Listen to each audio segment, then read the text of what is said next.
Okay, today we're going to be looking at linear and quadratic inequalities in two variables. So because they're in two variables, they're not going to be a range of x or y values. It's going to create areas on the xy plane. So we need to graph these ones. Some examples, so linear one might look like ax plus by plus c is less than or equal to 0. This, of course, might be greater than or equal to, or greater than, or less than. Where a, b, and c are given. And a quadratic one might look like y is greater than ax squared plus bx plus c. Again, a, b, and c, they're given. What does this look like on a graph? This is what we're going to be looking at in today's video. So the idea behind these is to replace the inequality symbol with the equal symbol.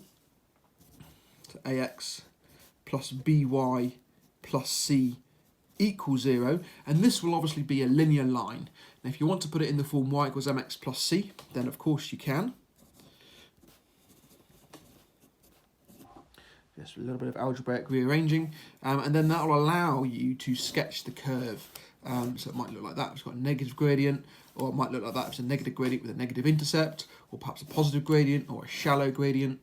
Or whatever values of m and c you get out, you would then draw the line. And then, once you've drawn the line, you go back to the inequality, and you decide which side of the line you want to shade. Do you want to shade above the line, or shade below the line? We'll also consider what the difference is between a greater than or a greater than or equal to symbol, as these would graphically have a difference as well. So we're going to look at how we represent that in today's video. Okay, so here's example number 1, a nice simple one to get us started with. It's a linear one. Y is greater than or equal to 2x plus 3. So what we're going to do is we're going to replace the greater than or equal to symbol with with just an equals. So it's going to be y equals 2x plus 3. And we're going to draw that line. So this is already in the form y equals mx plus c for us. It's nice and easy. It's got a gradient of 2, and it goes through 3 on the y-axis. So it's going to go through that point there, which is 3. It's going to go through that point there. It's going to go through that point there. And we can join all these up with a ruler. Nice straight line. In fact, once you've got 2 points of a linear line, you can draw the rest in with the ruler. So that's our line. That's y equals 2x plus 3. And now we just need to decide from the inequality whether we want to shade the top side or the bottom side. Okay, so we're going to shade the side that we want. Just be careful, because when you're doing linear programming, you shade the side you don't want. That is a particular application of linear inequalities. So here we're not doing linear programming. We are going to shade the side we do want.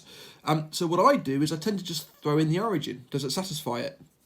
So origin is 0, 0. So I get 0 is greater than 0 plus 3. So I get 0 is greater than 3. Well, that's not true. 0 is not greater than 3. Therefore, I want the side of the line where the origin is not, because the origin does not satisfy the inequality. And in fact, you can choose any point in the xy plane to decide if you want to shade that side or not. For example, x is 0, y is 4. 4 is greater than 3, so I want that side of the line. Okay, so that's the best way to do it. So I want this side of the line.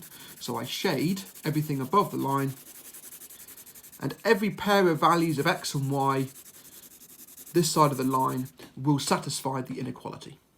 Okay, and that's what it should look like. Everything this side of the line will not satisfy the inequality. Okay, example number 2. So here we've got 3 inequalities. I'm going to sketch all 3 of these on the graph at the same time. This one is y plus x is less than 6. Notice that this is a less than symbol, not a less than or equal to symbol. So that actually changes things. And the only thing it changes is instead of drawing a solid line, like I did with my previous example, I'm going to draw a dashed line. And the reason for that is because that's how we represent when we don't want to include that boundary. So x plus y equals 6 is a straight line that goes through 6 on both of the axes. I want it to be dashed, so I'm going to dash it out. There we go. Good. Okay, so a nice dash line through 6 and 6 on the axes. This one's very similar. X plus y equal minus 4. Again, it's not including minus 4, so it's going to be another dash line. And it's going to go through minus 4 on my axes.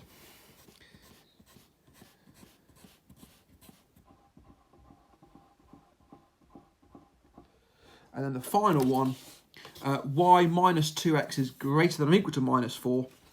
Well, what I could do with that one is I could put that one as y is greater than or equal to 2x minus 4.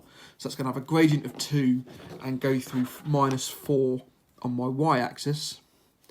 So it's going to go through that point there. Go across 2, going to go up 4. So it's going to go through that point there. And this is going to be a solid line because it's including minus 4. So I'm going to get my ruler, minus 4 and 2 on my axes there. And a nice solid line to depict the boundary there. And now I just need to decide where I'm going to shade.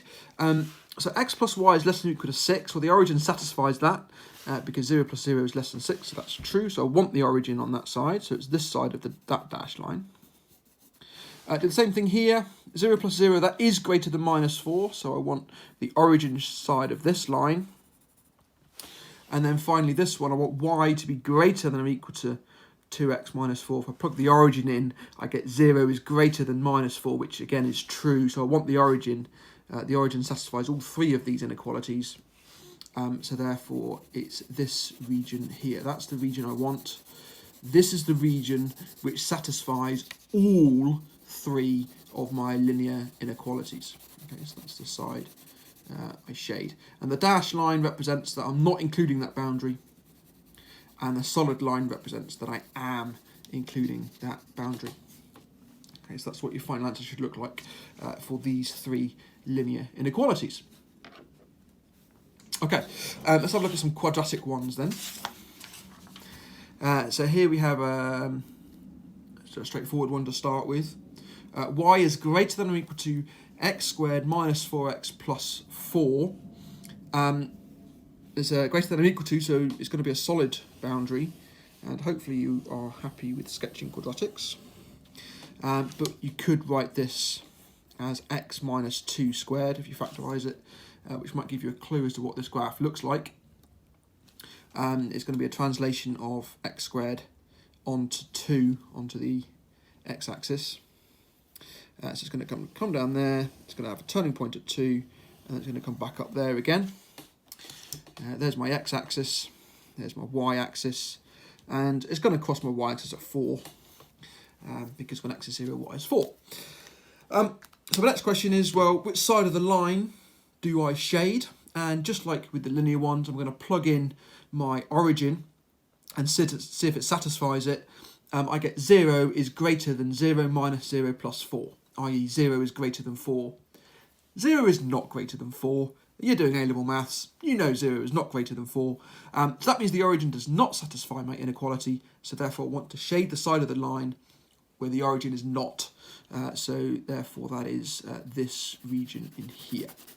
Okay. Every pair of x and y values in this region and on the boundary will satisfy that inequality. Okay, so that's what my final answer will look like. All right. Don't have to be too neat with your shading. Try not to go over the line. As long as the examiner can see that you mean this bowl shape rather than outside of it, you should be fine. And then final example. Again, we've got 3, so multiple ones here. We want the region which satisfies all 3 of these inequalities. So I'm going to have a go at drawing these as best I can. The first one is y equals x squared. So I've plotted some points here, so it's not a sketch like this one. I actually need to be a bit more accurate. So it goes to the origin, it goes through -1, 1 and 1, 1. It's going to go through -2, 4 and 2, 4. And then it's going to go through -3, 9, which is going to be up here, and then 3, 9. So it's going to disappear very quickly on my sketch. And so I'm going to try and draw these up as neat as I can. Oh, that was awful. Oh, that was really awful. Look at that. That's dreadful. We're going to roll with it. The next one is y is less than 4. So this is just going to be a horizontal line. Okay, drawing the graph of y equals 4.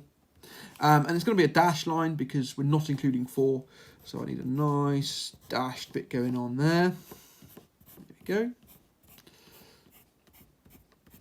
And then finally we want y is less than 5 minus x squared. So this graph is, well, it's negative parabola, and it goes through 5 on the y-axis. So it's going to have its turning point here, and that's going to be its maximum. It's going to go through -1, 4 and 1, 4. And then it's going to go through -2, 1 and 1, 2, 1. See if I can draw this one better. This is going to be dotted as well, actually, because it's less than.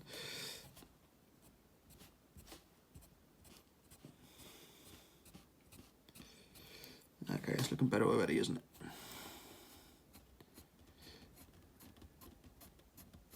There we go. And now we need to find the region which satisfies all of those inequalities. I can't use the origin for this one because the origin's on the boundary, so it's not going to help. So I'm going to use the point 0, 1. 1 is greater than 0 squared, so therefore I want above this parabola. So I'm just going to shade above it. Y is less than 4, so I'm going to want below that one. And y is less than 5 minus x squared. I can plug the origin in there. 0 is less than 5, so I want below the parabola. So it's the region in here. Yeah, is the region I want. All three of those curves do bound the region. Here we go. Yeah, it's that funny shape in there. So every pair of x and y values that lie inside that boundary or on this perimeter will satisfy all three of those inequalities. Okay. Thank you for watching. I hope you found that useful, and catch me again for future videos.